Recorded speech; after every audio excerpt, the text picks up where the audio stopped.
Yo, welcome to the XFactorSportz podcast March Madness preview show. Remember, season 4, the premiere is next week, Wednesday, March 27th at 7 p.m. It's on all of your channels, YouTube, Facebook, TikTok, Twitter, Instagram, and Rumble. Also, you can catch us on all of the audio places, Apple Podcasts, Spotify, Google Podcasts, iHeartRadio, Pandora, Samsung Podcasts. We're everywhere. All right, so be sure to check us out. You don't want to miss the season 4 premiere. We are coming back. We are coming back with great content. We got NBA playoffs coming. We got NFL draft coming. We got the Final Four will be around that time as well, Elite Eight. We got all the sports you could ask for, baseball starting, everything for season 4 next week. But even though we're off season, I could not let y'all slide without me talking some March Madness before tip off tomorrow for the men's side. All right. So let's go ahead and get into it. This is going to be a quick preview show, about 20 minutes, but I want to let y'all know what we think here at the XFactorSportz podcast is going to happen on the men's side and the women's side. So we're going to get started on the men's side. We're going to go through all the regions. I'm going to tell you how crazy my bracket is, where I'm at with mine. I got some anarchy in some of these regions. So we'll talk through it, give y'all my Final Four and national champion. All right, so stay locked in. So let's get it started now. Let's not waste any more time. We're going to get right into the East region of the men's bracket with tip-off starting tomorrow in the morning.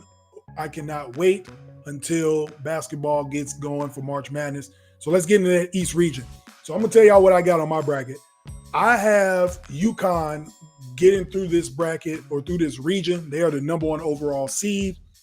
They have some teams you definitely don't want to take anybody lightly, but looking at this region, I feel like it's a winnable region for them. Auburn is tough.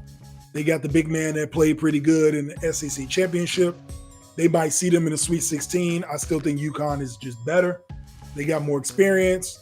They got bigs as well that can match up with Auburn's bigs, so I'm going to take them.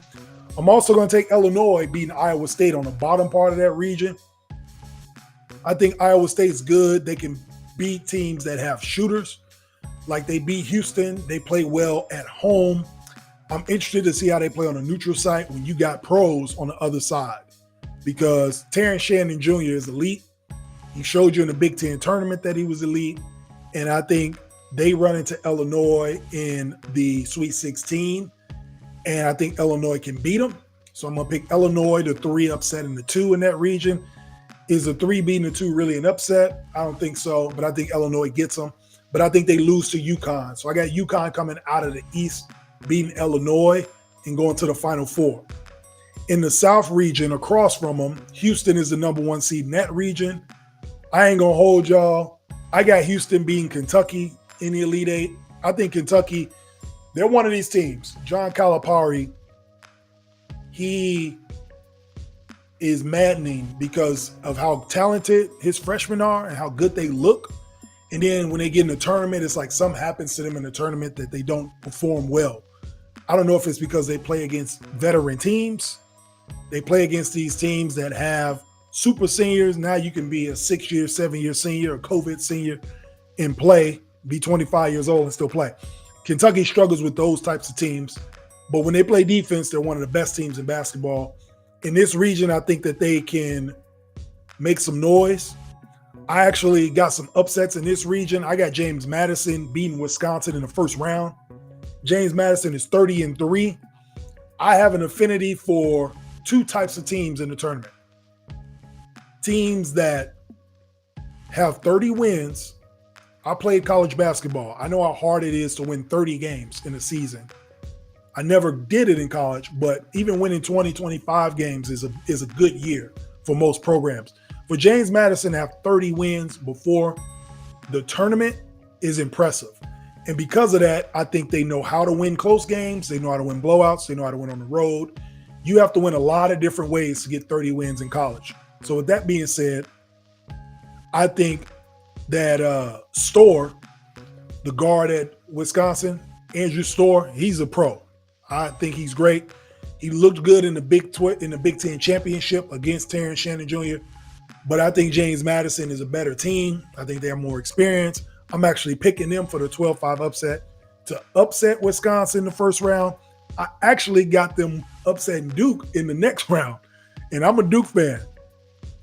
So one of my brackets, the bracket I'm telling y'all about, because this has the most anarchy, so I wanted to put this out publicly. James Madison. I got James Madison beating Duke in the second round. Also, again, that veteran leadership and experience, a 30-win team. Duke tends to fall when it comes to teams that are tough. You saw what Tennessee did to them last year, kind of beat them up pretty good. I think they just run into a bad matchup, and James Madison gets them. Not to say that it's going to happen. That's just what I think can happen. So I picked James Madison to get to the Sweet 16. Just picking one of those dark horses to get far, but I think Houston shuts them down. Houston gets to the Final Four. No really big surprises at the bottom of this region. Marquette gets past Florida. I think they run into Kentucky, and Kentucky's just a better matchup. I think Kentucky is probably going to be the best team that Marquette played against all year other than UConn. I think Kentucky gets them. So, and then I got Houston beating Kentucky in the Elite Eight. So we got UConn and we got Houston at the top of the bracket. Now let's go down to the West region. In the West region, North Carolina's the 1 seed, Arizona's the 2 seed. I have Arizona. This is the Caleb Love game, right? Caleb Love transferred from UNC and went to Arizona. I think Arizona's good. I had Arizona in the power rankings as one of the top 4 teams when we ended season 3. I think they're good, but they're the same as, they kind of got the same stench on them as Kentucky when it gets to the tournament. For some reason, they run into a matchup and they get beat early. So I feel like they can go far. Like when they had DeAndre Ayton that year, they should have went at least to the Final Four, and they didn't. So I feel like this is more of a complete team with Caleb Love. They've played in big games. They beat teams, good teams. They beat the hell out of Duke. They came to Durham and beat Duke early in the year. So I think Arizona is good. And who they have to run into, I think that they will make it to the Elite Eight. And I actually have them beating North Carolina in the Elite Eight as a surprise. I do have Carolina getting far in this region. They play Wagner. I think they'll play Michigan State, and Michigan State beat Mississippi State. That Izzo team's got like 14 losses already, so I don't expect them to do much. They'll play tough, but they're just not good enough offensively to beat Carolina. And then Alabama. Alabama will be a good game, but I think Carolina's better. They got better players. Their defense is good enough to win. So I think they got an easy path to the Elite Eight. And I just think Arizona is going to beat them. At the bottom of that region, if you want to call a 7-10 matchup an upset, I got Nevada beating Dayton. They're in the West Coast, altitude, all that. That's why I'm picking Nevada. But I got Arizona knocking them out. I actually have New Mexico beating Clemson and beating Baylor. So there's an upset in that region. I got Baylor as a 3 seed getting knocked out. I think they were seeded too high, personally. And so I think that they will get knocked out by New Mexico. Shout out to Eddie House's son over there doing their thing. I think they continue the momentum from winning the Mountain West and get to a Sweet 16, but Arizona knock them out. So we got UConn, Houston, Arizona, and then the last region. This is complete anarchy. All right. The Midwest region is crazy. I have a lot of double-digit upsets in this region. For one, I have McNeese beating Gonzaga. That's a 12-5 upset in the first round. I have Sanford beating Kansas in the first round also. McCullough is out. I don't think the big man from Michigan that transferred, I don't think he's healthy either with the shoulder.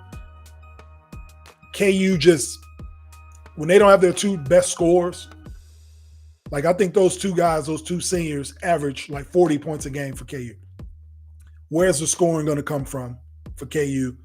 Sanford, another one of those teams, 30 wins, experience, won their conference regular season, won the conference tournament, all the momentum in the world. KU getting beat early in the Big 10, in the Big 12. Sounds like it's a good thing because you want to get your players healthy, but also you still lost your last game, right? So you're limping into the tournament, literally and figuratively, from losing a game and not having one of your best players. I got Samford for the upset. So I'm picking Samford to win that game, and then I got them going up against McNeese. Every year in the tournament, there's always a crazy second round game where a 12 is playing a 13. It's two double-digit seeds playing against each other. You get a 10 and a 14, something like that. So this is my crazy one. McNeese versus Samford in the second round, and I got McNeese going to the Sweet 16, losing to Purdue in the Midwest. At the bottom of this region, Oregon as an 11. I got Oregon beating South Carolina. South Carolina started out great this year. They were the best team in the SEC at one point. But Oregon, people haven't been paying attention to Oregon for a couple reasons. One, they're on the West Coast. So if you're not a basketball junkie or you don't live out there, you're not watching them. Because all their games are at 9, 10 o'clock at night, right? Where we are. But they actually are a good basketball team. Dan Altman, if you know anything about Oregon, every time they get in the tournament, they make a run. He always has these kids ready to play, and they're healthy now. They had a couple players hurt during the season. They got back. Oregon just won the Pac-12 tournament, the very last Pac-12 tournament against Colorado. I didn't even know Colorado basketball was that good to get to a conference championship game, but they did. But Oregon beat them. Oregon looked really good in that game, and they're healthy. So I got them. They're an 11 seed just because early on they weren't winning games, and they had to get all the guys back. They got all their guys back now at the right time, and I got them as a very underrated 11, beating a South Carolina team. That's just a bad matchup for South Carolina for having a good year. I think they run into an experienced coach. They run into a team that's hungry, a team that's finally healthy, clicking at the right time. I'm going with Oregon to win that game. I also have Oregon beating Creighton to get to the Sweet 16 too. Creighton will beat Akron, as they should, as a 3 seed. I think Creighton was seeded properly. They had some big wins. They beat UConn. They had some nice Big Ten wins. I think they won the Big Ten tournament. No, UConn won Big East. Creighton's in the Big East. My apologies. But they beat UConn in the regular season. UConn won the tournament, but Creighton played some good basketball. They beat some ranked teams. I have Creighton losing to Oregon, though. Again, I think what you're going to see on film from Oregon is not indicative of who they are now because their best players were hurt. So I got Oregon going to the Sweet 16. I think it ends against Tennessee, though. I got Tennessee beating them. I got Tennessee beating Texas as well in the second round. That's going to be the Rick Barnes Bowl.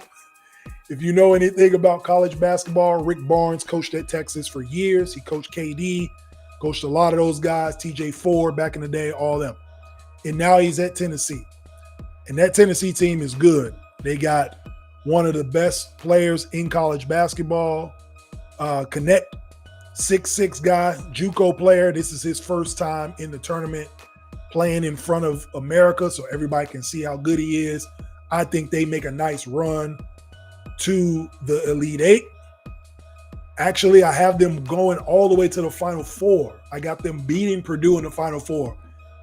The reason I got Purdue even going as far as they are is because of Zach Edey. But one of their best players is hurt. If y'all watch the Big Ten tournament, one of their players got hurt pretty bad. So I don't know if he's 100%, one of their guards.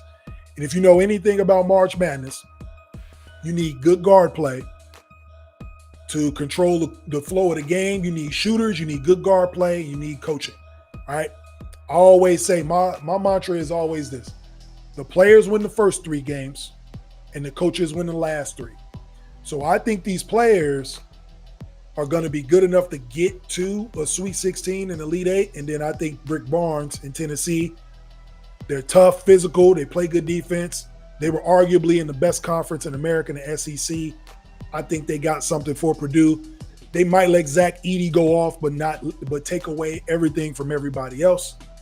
And then I think Connect, they have no answer for him. I got Tennessee going to the Final Four. So in this bracket, I have UConn, Houston, Arizona, Tennessee are going to be my Final Four.